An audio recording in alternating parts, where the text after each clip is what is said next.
Paynes Find Gold is an Australian publicly listed gold exploration company based in Perth, Western Australia, exploring for large, open-cut mineable, low-grade gold deposits in an area of widespread gold mineralisation at Paynes Find. The Paynes Find goldfield is located approximately 420 kilometres northeast from Perth. The area is serviced by the sealed Great Northern Highway and is located in a historically significant gold-producing region. The Mount Magnet Gold Mining Centre, with the Hill 50 gold mine, which has produced in excess of 4.85 million ounces, and the Morning Star mine, which has produced some 2 million ounces of gold, is located some 140 kilometres to the north. Several smaller gold mining centres are located within a radius of up to 50 kilometres. This area of gold-bearing quartz lodes, identified by numerous mine shafts and abandoned workings, extends from south of the Pansy Lode to the north of the Blue Bell, a distance of more than 3 kilometres. The Paynes Find goldfield is named after Thomas Payne, who in 1911 was the first prospector to register a lease for gold mining with the Mines Department. In 1987, the state government battery was sold to the Taylor family and is still operating today as the Paynes Find Gold Battery, now a popular tourist attraction. A display centre is located next to the battery. From 1911 to 1982, some 69,000 tonne of ore produced 1,784 kilograms, or 57,363 ounces, of gold at an average grade of 25 grams per tonne. During the 1930s, about 500 people lived around Paynes Find, prospecting for gold by digging shallow shafts and by dry blowing, hoping to strike it rich. During World War II, many men were called away, leaving behind only a few families. The Taylor family had owned and mined the majority of the Paynes Find gold leases since 1932. It's believed that the 110-ounce gold nugget found by Huffer and Gessner in 1912, one of WA's largest, came from this area. Gold at Paynes Find was mined by pioneers using traditional manual mining methods. In times where mechanical equipment was scarce, pioneers only sought value in high-grade exposed quartz chutes using picks and shovels. The Carnation shaft is one of the oldest and deepest workings, manually mined to a depth of 280 metres, using rope and winch and conventional handheld hard rock mining methods. Carnation produced 21,450 ounces of gold between 1912 and 1951, averaging 31 grams per tonne. That is, an average of an ounce of gold from a tonne of ore. Within the area of the Paynes Find Gold project, the Paynes Find Tavern and Roadhouse provide services to local mine workers with meals and serviced rooms. The airport located adjacent to the company tenements is used by the Flying Doctor for the benefit of the district. The flight from Perth's Jandakot Airport by light aircraft to Paynes Find takes a little over an hour.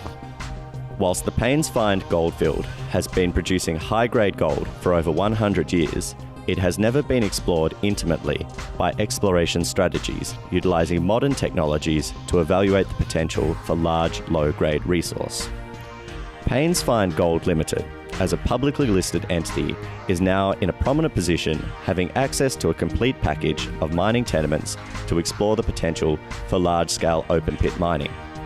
Paynes Find Gold has transformed the exploration of this important goldfield. Paynes Find Gold Limited, which became a publicly listed entity in December 2010, is the first mining company to hold and control most of the historic Paynes Find goldfield mining tenements in one entity. Paynes Find Gold has a significant tenement package with an area of 588 hectares covering practically all of the historic Paynes Find goldfield. Paynes Find Gold's tenement area is some 5.5 kilometres long by 2 kilometres wide, with 41 major gold-bearing lines of lode identified together with 36 historic gold mines that previously mined grades ranging from 15 grams per tonne of gold to as much as 150 grams per tonne of gold. In 2011, the Stage 1 drilling program consisted of 3,800 metres in 69 reverse circulation drill holes centred on the southern extensions of the Carnation Blue Heaven line of old workings. This was an area of around 330 metres along strike and 110 metres across strike, straddling the western faulted contact zone of the mineralised area. Results from the drill program confirm the presence of near-surface gold mineralisation, which occurred over widths potentially amenable to bulk selective mining. The Stage 2 diamond drilling and reverse circulation drilling program, completed in September 2012, consisted of 5,326 metres of reverse circulation drilling in 54 holes to a maximum depth of 250 metres, and 6 diamond drill holes for a cumulative depth of 1,540 metres to a maximum depth of 480 metres. Traces of visible gold were noted in some diamond core. Results from Stage 2 drilling program confirm the open pit potential of the area and that gold mineralisation is not limited to the predominantly explored gneiss, with significant intersections occurring in the adjacent greenstone schist. High-grade intersections, returned in several holes, confirmed presence of multiple lode and target geometries. Table 1 shows the assay results of Stage 2 drilling program. Stage 2 results provide the economic and geological rationale to conduct further exploration. The main host for gold mineralisation in the Paynes Fine Mining Centre was believed to be granitic gneiss. Results from Stage 2 drilling program confirm that gold mineralisation is not limited to the predominantly explored gneiss, with significant intersections occurring in the adjacent greenstone schist. Steeply plunging gold-rich shoots in the quartz veins vary from a few centimetres to several metres wide, dipping from 45 degrees to 85 degrees to the west. Mapping has also shown that gold also occurs in fine quartz stringer zones between the main quartz veins, which were generally ignored historically. The Paynes Fine gneiss is flanked to the west by a suite of mafic and ultramafic rocks, which are also host to gold mineralisation. With only 5% of the company's tenements drilled so far, in 2013, a comprehensive geological structural study was carried out by CSA Global on samples from the second stage drilling program, with results indicating further gold potential. Furthermore, with assistance from consultants IO Global, a regolith profile study on the project area has been commissioned to facilitate a Stage 3 drilling program. With encouraging results from Stage 2 drilling, Payne's Fine Gold strategy will remain to develop a large tonnage of low-grade gold mineralisation to take advantage of the current gold price, rather than focus only on the higher-grade veins. This is a similar strategy to that of Boddington Gold Mine, which operates one of WA's largest mines. The structural geology study of the Paynes Fine Goldfield by CSA Global has been completed. This study has for the first time correlated all available diamond core and RC drill data with surface and underground mapping to better understand structural controls on gold mineralisation, with implications for exploration targeting from regional to mine scale. Recent geological and structural reviews have identified additional gold targets within the company's tenement boundaries.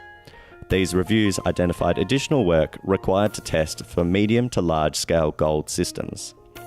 3 distinct mineralised styles have been identified. Shear-related quartz veining, indicated by high-grade gold within segmented and boudinaged quartz veins within the gneissic units, associated with a discrete shear fabric. Style 2 is consistent gold mineralisation along the sheared contact between mafic, amphibolite and gneiss. Style 3 is quartz veining containing gold mineralisation in the western mafic and ultramafic sequence. As well as large-scale, low-grade gold mineralisation, there is considerable potential for small to medium-scale development of the high-grade lodes and for the discovery of additional blind high-grade zones along strike during future exploration or mining activity. Significant gold values over good thicknesses are noted within the sheared contact, accompanied by notable alteration.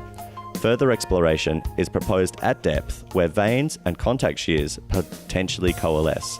The convergence zone shows a conceptual high-grade target to be tested by the Stage 3 drilling program. A broad, multi-element geochemical survey of approximately 800 samples has been finalised by geochemical consultants IO Global after a recent site visit. This will be a low-cost regional program to explore for and advance additional targets within the tenement package. More recent work conducted by CSA Global has pointed to the favourable setting of the Paynes fine gold field in the regional scale context of gold occurrences within the Yilgarn region. A coherent lens shape, gold target zones have been defined and internal fluid pathways have been highlighted. The structural architecture responsible for generation of high-grade quartz veins in previously mined areas is seen to continue further south under laterite cover, representing an additional priority target for exploration.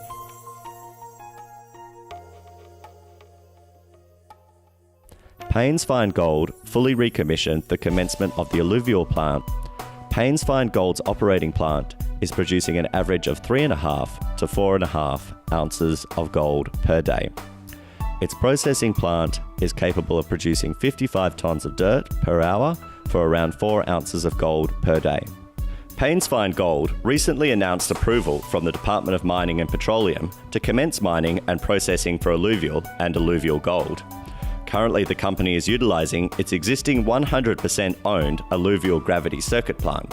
This small plant is capable of processing at a rate of 50 tonnes per hour. Alluvial is selected from surface areas of the company's leases and loaded into the processing plant. Current expectations are targeting the processing of approximately 9,500 to 10,000 tonnes per month, with an average head grade based on historical results of between 0.3 to 0.5 grams per tonne.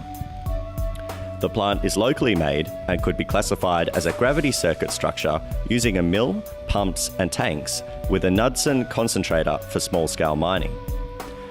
The plant is fed from a bin passing through a grizzling screen first sieved.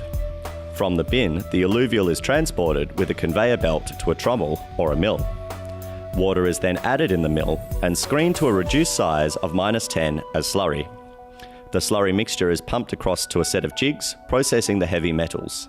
Heavy metals, including gold residue, is pumped across to the Knudsen concentrator, where gold is removed. The operation is fully mechanical, and only 2 people are needed to load the bins and make sure the plant is running effectively.